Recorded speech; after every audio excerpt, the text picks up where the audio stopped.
কলমে লিখবে আগামীর দিন সত্যের পাশে, কাজের পাশে নতুন ভোরটায় আসে আসে।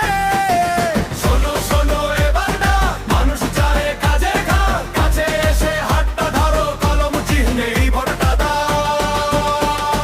রাজার হাটের নির্দলের প্রার্থী অভিমন্যু শাণ্ডিল্য, কলম চিহ্নে ভোট দিন। রাজার হাটের নির্দলের প্রার্থী অভিমন্যু শাণ্ডিল্য, কলম চিহ্নে ভোট দিন। দেখুন, আমরা আগেই বলে রেখেছি যে আমরা নভেম্বর মাসে যখন আত্মপ্রকাশ করেছিলাম আমাদের নিজের নতুন পার্টির শিক্ষা সমৃদ্ধি পার্টি, ওই সময় আমরা বলেছিলাম আমাদের পার্টির রেজিস্ট্রেশন হওয়ার পরে খুব কম হলেও আমরা 50 প্রার্থী এই বছরে মাঠে নামাবো। আনফর্চুনেটলি আমাদের পার্টির রেজিস্ট্রেশন হয়নি। সেই কারণে আমাদের আমাদের কার্যকর্তারা বা আমরা সবাই মিলে একটা সিদ্ধান্ত নিয়েছি যে আমরা একটা প্রতিশ্রুতি দিয়েছিলাম মানুষদেরকে আপনাদের জন্য কাজ করব। তো এই বছর শুধু একটাই প্রার্থী আমরা দিচ্ছি রাজারহাট নিউ টাউন বিধানসভায় নির্দলভাবে। কিন্তু আমাদের পার্টি রেজিস্ট্রেশন প্রসেসটা চলছে। যেদিন আমাদের পার্টি রেজিস্ট্রেশনটা হয়ে যাবে ওর পরে যা নির্বাচন আসবে, আমরা টার্গেট করছি আগামী 2027 পঞ্চায়েত ইলেকশন। পার্টিগতভাবে আমরা প্রচুর প্রার্থী, ভালো লোক যারা ভালো কাজ করতে পারবে ওদেরকে আমরা মাঠে নামাবো। আমরা যখন কাজ করতাম আমরা প্রচার করতাম না, অন্য পার্টিরা কাজ কম করে প্রচার বেশি করে। লাস্ট 10 বছর থেকে এই এলাকায় আমি প্রচুর কাজ করেছি। আমার এত লোকদের সঙ্গে আমার যোগাযোগ আছে, এই জিনিসটা আমাদের টিমের লোক দেখতে পেরেছে যখন আমরা প্রচারে নেমেছি। তো আমরা কাজ করে লোকদের সঙ্গে যোগাযোগ লাস্ট বছর থেকে করতে রয়েছি আমরা, ওইটা আছে আমাদের। ক্যাম্পেইন বা প্রচার, নির্বাচন প্রচার আমরা নেমেছি নমিনেশন পরে।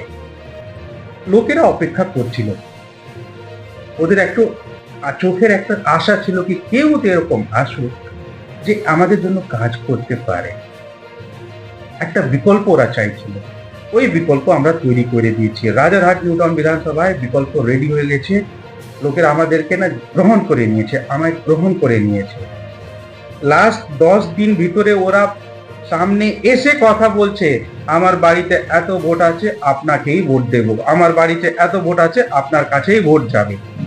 এই যে জিনিসটা যে আমি দেখতে পেরেছি, আমি কালকে থ্রু সোশ্যাল মিডিয়া চ্যানেল সবাইকে ধন্যবাদ জানিয়ে দিয়েছি। আমি হারবো কি জিতবো অন্য কথা, আমি সফল হয়ে উঠেছি। লোকদের ভালোবাসা, লোকদের দোয়া, লোকদের আশীর্বাদ আমি পেয়েছি। সেই জন্য ওদেরকে আমি আজ থেকেই ধন্যবাদ জানাই। সব থেকে আগে আমি খুব দুঃখিত যে এইরকম একটা তফাৎ আছে আমাদের রাজারহাট আর নিউ টাউনের মধ্যে। নিউ টাউন যা হয়েছে, এই নিউ টাউনটা একটা ফ্যাসাড। ওর পেছনে যখন আপনি দেখবেন ন্যূনতম যে আমরা বলি বেসিক নেসেসিটি, ওইটাও শিক্ষা অ্যাবসলিউটলি ডিজাস্টার্স। প্রাথমিক স্কুলে শিক্ষক নেই, ছাত্র। হেলথ আপনি দেখবেন স্বাস্থ্য দুটোই কেন্দ্র আছে, রেকচুয়ানিতে আর আরবেরিয়াতে, কিন্তু ওর অবস্থা দেখে আপনারা বুঝতেই পারবেন কি এটা স্বাস্থ্য কেন্দ্র কি শুধু একটা বিল্ডিং মাত্র। রাস্তা ছেড়ে দিন, বিডিও অফিসের কাছে যা রাস্তা যে আপনাকে বিডিও অফিসের ভিতরে নিয়ে যায়, ওই রাস্তাটা নেই। এইসব অবস্থা দেখে আমি যা বুঝেছি, এই রাজারহাট নিউ টাউন আর রাজারহাটকে একটু বাদ দিয়ে ভালো হবে, খুব আলাদা করে দিলে ভালো হবে। নিউ টাউন থাকুক, রাজারহাট থাকুক, যেহেতু আমরা ফোকাস করে উন্নয়ন কাজ করতে পারি রাজারহাট। নিউ টাউন কিছু চাই না, নিউ টাউন ডেভেলপ হয়ে উঠেছে, উন্নয়ন হয়ে উঠেছে, ওখানে বেশি জিনিস দরকার নেই। ওরা চায় বেস্ট অফ দ্য লাইফ, এরা চায় দ্য লাইফ। ওদের জন্য কাজ করতে হবে। এই যে তফরকা, এই আমাদের এই গ্যাপটা একটু কম করতে হবে, না হলে নিউ টাউনকে আমরা আলাদা করে একটা অঞ্চল করে দিই বা একটা বিধানসভা করে দিই, রাজারহাটও আলাদা আমাদের একটা বিধানসভা। এইটাই একটা নির্বাচনে অংশগ্রহণ করছি, তাই আমরা আমাদের কোনো টিমকে ওপেন করছি না, আমরা সামনে কিছু মানুষ ওপেন করছি আর পিছনে আমাদের একটা টিম ব্যাক আপ করছে। এই রণকৌশল নিয়ে আমরা 2026 নির্বাচনে নেমে প্রতিদ্বন্দ্বিতা করছি। স্যার, ধর্ম নিয়ে রাজনীতি, এই বিষয়টা আপনি কিভাবে দেখছেন? দেখুন, প্রথম কথা হচ্ছে ধর্ম দিয়ে যারা রাজনীতি করে তারা হচ্ছে সব থেকে বড় কথা। ধর্ম নিয়ে রাজনীতি ধর্ম যে যার, আমার ভারতবর্ষ, এই ভারতবর্ষ অসংখ্য ধর্মে ঘেরা মানুষ, যে যার বিশ্বাস, যে যার ধর্ম নিয়ে। রাজনীতির প্ল্যাটফর্ম এমন একটা জায়গা, সেই জায়গায় সামগ্রিক যখন কোনো ক্ষমতার প্রয়োজন হয় তখন সকল মানুষের সমর্থনের প্রয়োজন হয়। সেই সমর্থনটা করতে গেলে সেখানে সকল ধর্মের, বর্ণের, জাত পাত সবার ঊর্ধ্বে উঠে আমরা মানুষের কল্যাণে রাজনৈতিক দলে সামিল হই। সেই জায়গাটাই যদি রাজনৈতিক নেতারা ওই একটা পবিত্র জায়গাকে অপবিত্র এবং কলুষিত করে ধর্মের নামে রাজনীতি করে, যাই হোক না কেন, যে ধর্মেরই নেতৃত্ব হোক, ওই ধর্মটা ওই দলটা একটা অধার্মিক।